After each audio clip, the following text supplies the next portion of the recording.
Hey Gig Geeks, we are back and we are still working on Big Bash marketing, and we are going to talk about fractals. Now, a fractal is a self-similar repeating pattern. It is different than a niche, and it used to be called niche, but I realized there was some confusion around how useful this can be if we dissect them even deeper. So for example, let's say you speak right now in the automotive industry. You could put in the industry.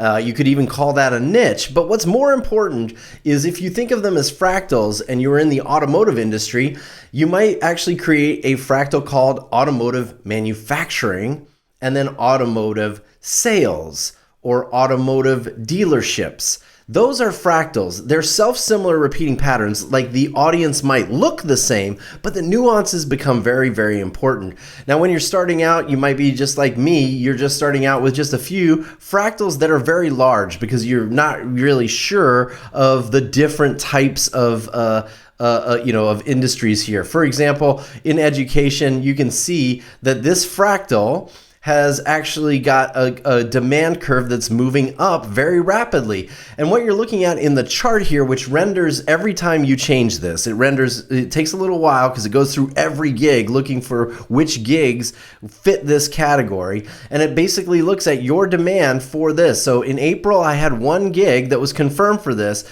And now for July, I have a second gig that's confirmed. It's cumulative. So it keeps adding and showing your demand over time. In September, I have another one. So this is a growing industry for me and an opportunity in this fractal to keep growing. However, I've also lost one gig. This was released in May, and this is going to climb hopefully as well. You want to actually keep a demand and release curve that are very similar. You want to lose as many gigs as you're winning because it means your demand is increasing.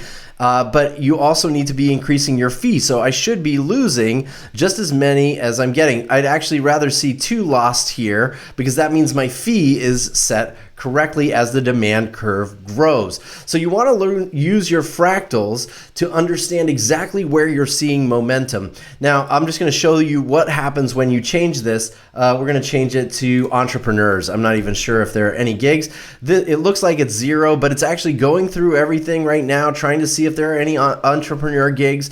And if you don't see a change after 15, 20 seconds, it probably means there aren't any other gigs in that fractal yet. So I'm going to change it to hospitality. Let's see in hospitality if there are any in that gig. You can see it's actually updated. You'll see a little blue line flash across the top, which means there are none there. Let's try insurance. These are just some fractals I added to see if, to kind of start my system out. And I don't see any in insurance either. So I know there's some in media.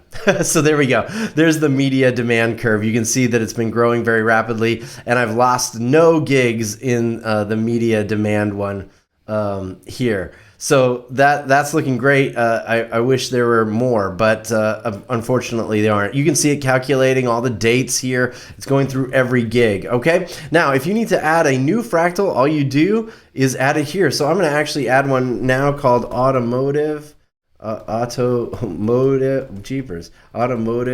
sales. All right. So that's a new fractal, and I'm going to, there's going to be 0 demand for that because this will be the first gig. I am going to save those changes, and as I add new gigs to the automotive sales fractal, we'll see this moving forward. We'll see the demand curve grow. All right, so that's fractals. If you have any questions, fractals can be very confusing, and I'm trying to make a real distinction here for you to help you take advantage of the demand as it grows and increase your fee so that you're getting paid more every time you get a new gig in that fractal. It's really, really important. We're going to talk about client type, which is related and really helpful as well in just a second. All right, I'll see you maybe in client type. If you have any questions, let me know.